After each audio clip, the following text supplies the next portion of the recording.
Rob and Slim Show, we're back. John, you there? Yeah, I'm still here, man. John Poveromo? Yep. Nice, dude. How you doing, brother? Good. How are you, dude? Good, good. You're from Jersey, but you're in L.A., correct? I'm back and forth. Right now I'm in Jersey, but yeah, I live in LA. Man, you could have came on live. I know. I thought about that. I didn't realize you guys were in Jersey, and I just found that out. So I was like, son of a bitch. Where in Jersey Where are you guys located? We're in, like, Tuckerton. Oh, okay. I'm in LBI. Oh, my God. I'm you're so close. Wow, like, I live in Barnegat, bro. Yeah, you're right by. Dude, like get 30 the fuck minutes out. from That's me. awesome. Yeah, what the fuck? Unbelievable. How long What are you a here waste, for? man. How long are you here for? I'm here till the end of August. Season finale. We got one more show. But Let's do it. I'll come in, man. I will absolutely come in. dude, yeah, we'll definitely talk about that. We'll definitely Awesome. figure that one out, man. What are you here for? Just vacation? I had some work and stuff to do, some auditions, a couple meetings, and some stand-up gigs and stuff. So I was just in Boston, and then I did a fundraiser for a Sandy benefit that I helped organize with this group called NJOP. They're the New Jersey Organizing Project, and they help benefit people who have lost their homes and are still suffering from Sandy. And my parents were one of those people who lost their homes, so I've been working with them, and we decided to organize a little benefit. So I can't believe there's people still without. Oh man, yeah, it is brutal. There's Yeah. still a lot of people still affected. There's some people that are still out of their homes, man. Yes. Yeah. Crazy, man. Yeah, I used to work with a lady, and it had been going on years, and she still was. Like, it was Yeah, rough. there's people who got screwed over by contractors and all that other shit and stuff. So is there anything I can't say on the show? By the way, am I allowed to curse? You can say whatever you want, man. Say fuck. Oh, okay, cool. This I is just a realized safe place. I dropped. Wow. Oh, good. Our I safe realized I place. People, dropped an safe place F-bomb for and then people said like shit. us. What's that, Oh, John? yeah, perfect. Yeah. One of those questions I should have asked beforehand. But, Anything goes. yeah, awesome. How often do Oh, man. you go back and forth? I actually go back and forth quite a lot. I do a lot of writing and stuff out in LA and whatever, but most of the stand-up gigs and stuff are back here. Like there's clubs out in LA that you can do, and in California and stuff like that. But most of the road work, if you're a stand-up comic, is on the East Coast. Wow. So I'll fly back, I'll crash here with some people or whatever, and then I'll do some road work, some stand-up. I'll go to Boston, Virginia, Pennsylvania, Connecticut, like hit all the clubs that I usually hit. Yeah. Wow. How long have you been doing comedy for? I've been doing comedy for 11 and a half years. Yeah, I saw you were featured in New York Times, Asbury Park Press. You've been in a lot of stuff, man. Yeah, man, it's crazy. It goes by fast because I up until about a few years ago, somebody had asked me to put like a press kit or something together, and I was like, oh yeah, sure. And then I started to accumulate, just like what I've done, where I've been, who I've opened for, and I was like, holy shit.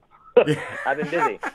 I saw too. You opened for Gilbert Gottfried, Jimmy Fallon. Yeah.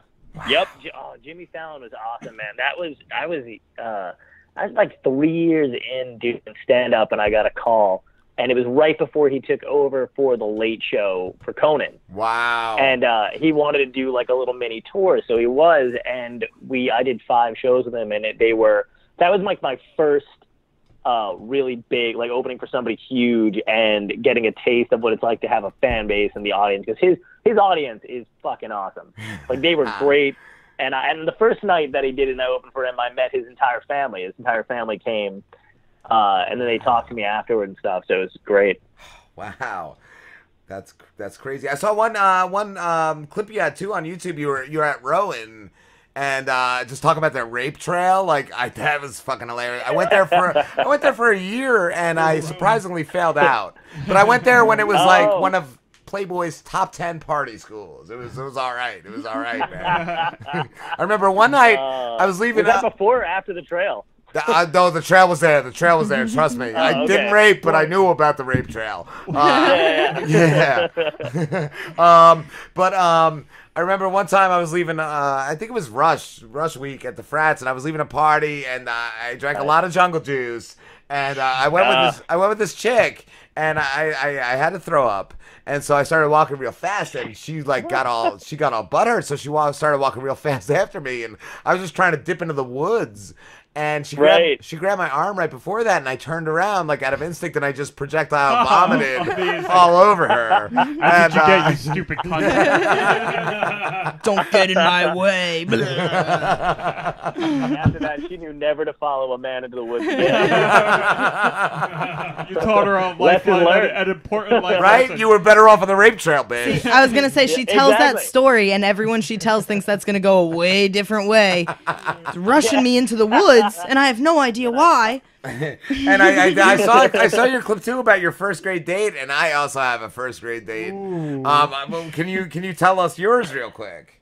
Might have one too. Can I tell about what? You had a comedy clip about your first grade date. Oh, my first grade date. Yeah, no, I didn't realize it until years later. But yeah, that was I was in first grade, and there's this girl who had a crush on me, and I had a crush on her or whatever. Her name was Danielle, I think, or whatever. And anyway, she was like, hey, let's go to the bathroom. And I was like, oh, okay. Like, same time. I'm like, oh, I don't know. We're first grade. And she's like, yeah, let's just show each other our junk. And I was like, oh, all right. Yeah, great. And I remember at the time, like, I had no idea. Like, I knew that girls had something different, but I thought girls had, like, a penis with a bow. You know what I mean? Like, I had no idea. Some of them And then I do. went to the bathroom. Yeah, and I went to the bathroom, and, guys that don't care who sees their dicks, like, ever. I Like, you know what I know. mean? We're just super proud, no matter what it is. Yeah. And I just, like, I remember whipping mine out, and then she did hers, and it was like, nothing was. I was like, hello. Like, What's going on down there? I didn't. Yeah, I was like, I didn't say anything, and she's like, I don't have a penis. And I was like, well, you need to go to the fucking doctor then. I used to get naked with a girl in the woods, and I don't even know like how it. You in the woods, man. Yeah, the fucking woods, motherfucker. And I got a hard on. I don't even know how that happened. I didn't know what it was, but she goes, and I remember this in my 20s. I remember all she said was, I hate when that happens to my brother. And Oh, no. Oh my god, that's so good. That's before the days of like really specific porn searches too. That's like way before like incest porn. yeah. What's your Oh, story, that's Slim? hilarious. They weren't as good as you were. So yeah. Whatever. I just remember that, like, in first grade, this girl wanted to be my girlfriend, and then I just remember she would always, like, whenever we'd play house, I would just be the husband. That's all I remember. That's it. See, It wasn't Mine as isn't exciting. like sexual, but it's pretty exciting. Yeah? So we got these plastic leis at school that have like the little metal inside. So my little first grade boyfriend with his best friend, it's like, Amanda, come to the bathroom with me, which reminded me from the bathroom story. Yeah. And they put the metal piece of the lei into the outlet and pressed the reset button, and were like showing me like the sparks, I guess, like real romantic first grade, like. Yeah. And then there was like another little kid that came out, and I was like, don't you tell anyone I was in here. And then he told, and I had to go to the principal's office Oh no. and explain why I was in the bathroom with two boys. Slambo, do you have a story with two boys? Yeah, no, the next door, but I do have one with the next door neighbor girl. All right. So You need like, music for this. she basically just it's pretty short. She basically just straddled me in the bushes, right? What? And then my mom comes out and just starts screaming at us, and, like rips us apart. Like my mom pretty much made me feel like I come from a Catholic household. Oh, she so cock-blocked you she hard. basically made me feel like I was going to hell that night. You probably are for that. Yeah. There was a girl I had a crush on, around the same time, same grade or whatever. Maybe a little later, maybe like second grade or whatever. And I just remember there was one part of the library when we had to go during the week, and I would sneak off with her to the other side, like this one part of the library that no one was in, to like look at quote unquote books. But we would just sit super close to each other. Like that was it. Like it's not scandalous at all, but that was my first foray into like, I'm gonna get this girl alone. I don't know what to do with her alone. Did you ever rub the I girl? have to get her the fuck away from everyone else. Did you ever rub the girl in front of your ass with your knee in class? Like that was like getting some. Oh yeah. that was And then a if deal. she didn't like tell anybody, you were like, yeah, I know you're a naughty girl. In second grade, the same girl that I was apparently dating in first grade was dared by her friends to kiss me, and so she ran by me real quick and kissed me on the cheek. And Just like, I dare you to kiss Nice. him, Slambo, and run away. He can kiss himself. No, He I does. can't. That's not why. He's got a pair of lips. No, he can't because those hands are occupied. That's what Slambo has to do for the Inter Olympics. Kiss my neck, Slambo. I like my neck to be kissed. Guess I'm losing them. You're losing, he's winning. Oh my god, Oh shit. that's so good. Have you done any acting, John, since you've been out in LA? I've gone on a bunch of auditions and stuff. I haven't been. I got really close, man. I was the second in line to be on a new show, a put pilot for CBS, called 9J, 10J or and 10J, something like 11J or something like that. It's about a brother who's in a part. Anyway, I was gonna play this guy's brother, who I was gonna play a doctor or whatever, and it was between me and I don't know who the hell got it, a dude from The New Girl, one of the guys who played Jess's boyfriend or something like that. And I knew, like, it was between me and a famous dude. You know what I mean? Which is awesome that I even got that far to begin with. Yeah. But it was kind of funny when I found out who the hell I was. I was like, oh, they're clearly just having contract negotiation problems. And they're like, yeah, we got this other no name. They used you to make that guy jealous. Yeah. Which was just awesome. Like, I had a good. They called me in twice. I had a good read for them and stuff. So it was with CBS, and that was awesome. So that's the first time it made me feel like I was actually really in the game as far as like. Going on these auditions and being in TV and shit like that, where they were like, oh, just one shot and I would have been in. Because I thought it was going to be an audition with like 5 other guys in there, you know, when you walk in. And it was just me. And I was like, oh, is anybody else? Like, yeah, we got another guy. Wow, yeah. but that's it. That's pretty cool. Yeah, so nothing big yet. Are plugging away. Are you on XM, dude? Sirius XM radio?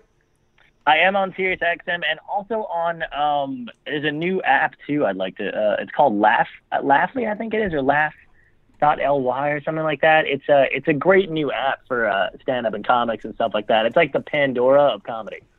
And do they just play like your clips, like your stand-up? Yeah, they'll play clips and stuff like that. Same thing that Sirius and XM will. Yeah. Cool. That's awesome, man. Yeah, man. But it's pretty sweet. I like it a lot. Nice, dude. What are you most proud of in your career? That I'm still in it. Yeah, there's that. That is cool. Oh man, but I think just that I'm still doing stand up, man, and I keep kind of pushing, getting up in a level and stuff like that. Opening for people that I have opened for, like Colin Quinn and Gilbert Gottfried and Jimmy Fallon and stuff, and I would just audition for the Just for Laughs festival twice or whatever, which is cool. It's nice to be on those showcases. I got a book coming out at the end of the summer too, which is cool. Nice. So yeah, that kind of stuff is awesome. Can you talk about the book? Yeah, I draw too on the side and stuff like that. I do like little political cartoons or like just whatever I find funny and shit. And I wound up posting them on my website because I would do it in stand-ups during the day. I have a lot of downtime, so I'd see something I think was funny and I'd draw it or whatever. And I wound up putting them on my website for a while, and then I would post them on Instagram or whatever. And just recently, I was back. I think I was doing a couple shows or whatever, like months ago in Jersey, and this art gallery got a hold of some of my stuff and asked if I'd like to display it. And I was like, yeah, sure, why not? So I got a bunch of my drawings together, framed them, and then they put them up in the art gallery. Wound up being the most popular thing in the gallery. Wow. It had like a little bit of an extended run, and I got a really nice, quote from the curator and stuff. But while I was there, people were like asking me questions about it during the opening, and then they were like, "Yeah, do you have a book?" And I was like, "No." So and then after that, I was like, "Yeah, it was one of those. I'm not the best at self promotion, so I was like, oh, I should probably try to sell some shit, maybe make some money." Yeah. But I was like, no, I don't, but I will now. So I wound up putting them together, and I got Lori Jonas. I don't know, they're like one of the biggest names in comedy PR and stuff like that, to help me publish it and whatever. I printed out a bunch of demos first and sent it around, and they picked up on it. So yeah, we're working on it. It's gonna be out by the end of the summer. Cool, dude. And I did want to request, would you be able to mouth trumpet the Jurassic Park theme for us? Because your bio says that you could do that on demand.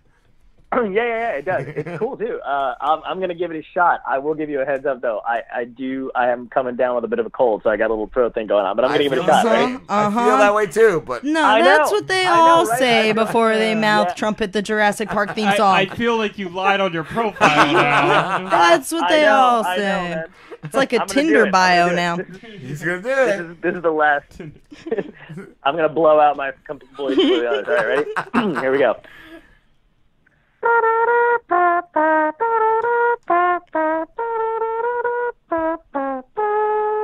How's that? Not bad, right? Wow, that's amazing. I believe you again. I believe in you. I believe in you. I love Jurassic Park, man. Oh, Really? Have you seen the reboot, John? I bought it. I never watched it. Oh, Jurassic World! I fucking loved it, man. Yeah. I really did. I thought it was. The original was my favorite. I've read the book a million times. The book's so much better. The movie on its own. What? Yeah, the book I thought was so much better than the movie. That's usually how it the goes. book is way better. Yeah. Yeah. But I like that. That's one of the few movies where I can say that I love the book a lot more. But the movie stands out on its own so well that I really like it. Yeah. Like, it doesn't go too far away. But the other two, Lost World and then that third one, suck. Oh. Yeah. But Jurassic World was phenomenal. Cool. Like I said, I bought it. I just never watched it. Yeah, I gotta see that too. I remember when I was a kid, I was like 16 or 15, and I saw Lost World in theaters, and I was just making fun of it the whole time. I never saw the second or third. I only saw the first. I was like, this is a piece of shit. I think the second book sucked, because like that's how I was with that. Like I read the first book first, it was so great. The second book I thought it fell short, so I never saw the second movie because of that. Oh no, the second I like the Lost World book too. It's way better than you should give it another shot because it's way better than the movie. Like I thought that too because I never read the second book. And then I saw the second movie, and then I was like, oh, no fucking way I'm going to do this. And then for whatever reason, I just wound up reading the second book one summer, and I was like, it's so different than the second movie. It's ridiculous. Wow. What about, I never watched the original movie, but I got hooked on that, I think it was HBO that did Westworld. That's by Michael Crichton, the same guy that did Jurassic Park. I think he's got a new book, too. The Westworld was amazing. Like, the series was great. I don't know how good the movie was, but... Yeah, I don't know. I actually, it's one of those things I haven't caught up on yet. My friends have been telling me to watch Westworld repeatedly, and I have not fucking checked it out yet. I'm still on Game of Thrones and Walking Dead and, like, waiting for those fucking shows to end. I can't get it. I haven't watched either of those, but I watched Westworld. Westworld was amazing. Yeah. Is it? All right, I gotta get it. Fuck Walking Dead. Fuck fucking Game of Thrones. They're too drawn out. Just watch Westworld. It's your homework over the week. We're gonna quiz you on it. So the great thing about Westworld is like the first season, they resolve everything. Like it ends where you could just be like, okay, it's done and over with. But they're obviously gonna do a second season. But like you don't need a second season. So like, it resolves, and like fucking Anthony Hopkins is in it, and he's fucking amazing. So what? Hannibal Lecter? Hannibal Lecter, like an old Anthony Hopkins. Is he Hannibal Lecter? Because I love Hannibal Lecter. No, Liver, but he's close. fava beans, Chianti. He's close to That Hannibal. Like he's a fucking psychopath in it. I need Hannibal. Well, he's like in between. Like you think like this dude's crazy, and then you think like no, he's got the right idea. Like he's got this figured out. Nice. No, his role in that is fucking great. So. Damn, that's awesome. I didn't even know he was in it. Yeah, it's a major role in that. I love all these major, huge actors taking these like fucking random, like it's like when I saw Glenn Close in the Guardians movie, I was like, what the? Like what the hell? It's awesome. I love it, but I'm just like I'm amazed by it. They're all doing it for their kids and their grandkids and shit, and I don't mind. At that point, it's like not for money anymore. It's just like, oh, this is just it sounds cool, like or kids or grandkids. Yeah, which is great because then we get good actors in movies we like. That's fine with me. Yeah. And usually they end up being better movies than the movies they get paid like $1 bajillion to do in the first place. Yeah. Yeah, it's like Robert Redford in the second Captain America movie. I was just like, all right. Like, I don't know. He doesn't need to do it, but I'll take it. Robert Downey Jr. did not need to do Rape Trail, the movie, but he did it, and it was amazing. Oh, God. I was going to ask, the name of a trail. They're I was gonna say, like, what is the Rowan rape trail? We're gonna take you there, Slam. We're gonna take you to the rape trail. I'm not familiar with the Rowan trail, like, because this could be several things. Because, like, let me. I don't think it can be several things. No, I'm pretty sure it's only one thing. A rape trail could be like a trail of rape. Like Rowan has a trail of rape, like a daisy chain. Yeah, like a daisy chain. Or like they're known for a lot of rapes. That's a trail of rape, or it could be a trail that you walk on that you get raped on. That's the same thing. Yeah, you're saying the same thing over and over. No, I'm not. Where's your other hand? There's a weird the way difference they to talk being. about it, though. They're almost like desensitized to it, where they talk about it affectionately. Like, yeah, that's our rape trail. I'm like, what? Like, yeah, no, we have a short trail. It's not even that long. No, it's not. It's like a. It's kind of well lit too. It's kind of got like streetlights on it and shit. For the ballsy rapists. So did the street. So no, I had a good point there because it was two different things. Didn't. No, I did. I had two different things. A trail of people get raped a lot at Rowan, or There's no, rape they victims. get raped on a street, Or and they it's a go specific there street. and they want to be. They want a little bit. Trail can You be go there multiple to get things. raped, but then it's not rape anymore if you go there to No. get raped. It's consent. It's consensual trail. Yeah, so then it would Tuesday. just be the sex trail. Like that's another trail that they That's have another there. trail, yeah. Rowan has the sex trail, the rape John- trail, and the gangbang trail. It's they all run the parallel sex- to each other. The sex trail just leads to a frat house and a sorority house. Like, it's too. No, the Like, the you rape take- trail you take leads one to of a those. frat house.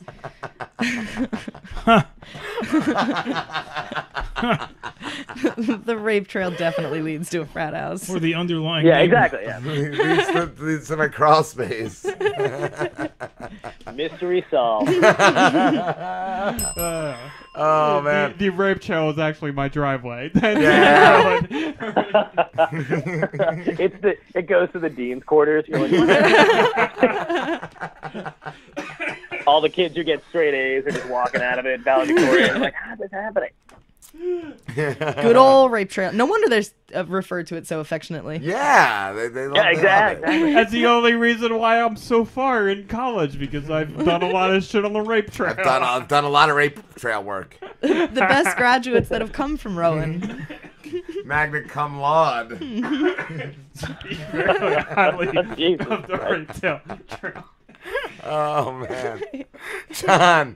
If there's some kind of record we're trying to break for how many times people have said the word rape trail, I think we did it. I think we did it, guys. We are. We did it! Woo! Full circle. As far as just Rape trail! rape in general, I think we've broken the most conversations about rape. There's probably like 4 or 5 per episode. The rape show. This is the rapiest rape show ever raped. This is ear rape. Oh, man. John, we have to wrap this up, dude, but where can everybody find you? On the rape trail. Besides the rape trail. You can He'll find be me, waiting. Just, you know what you do? You just blow one of those whistles when you get there, and I'll come running. A rape whistle, exactly. It's the key That's for what they're rape. for. You can find me That's at how you get raped, at you blow a rape johnpoveromo.net or .com. Awesome. It's JOHNPOVEROMO.net, or on Twitter, same thing. Just look at my name. Instagram, same thing. It's all the same name. Yeah. So. Awesome, dude. Thank you, brother. No problem, man. Thanks for having me. No problem, man, and I'll definitely message you. All right, sweet dude. Yeah, I'll come on. Awesome, man. Later, bro. All right, Take care, care. John. Bye.